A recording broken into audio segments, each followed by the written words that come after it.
I have a great tip for you today before you actually book your venue. Something that seems again like it could be common sense, but so many people really don't follow this general guideline, and that's read the contract.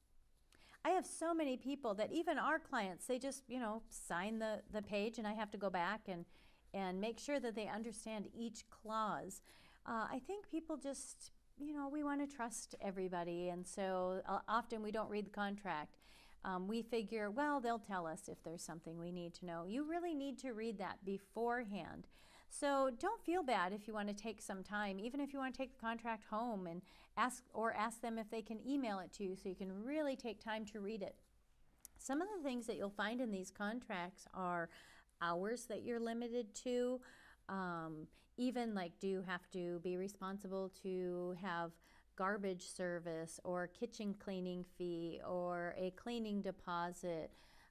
You could be responsible to bring in your own restrooms or have cleanup fees afterwards, damage waiver. I mean, there's all kinds of things in there that will add to the price of the venue.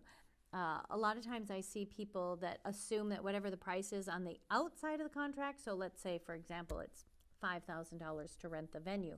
Then they think it includes everything. But once you start adding everything up, you see, oh, I have to pay a kitchen fee and a cleaning deposit, and I have to pay for security, and I have to pay for garbage removal or water hookup.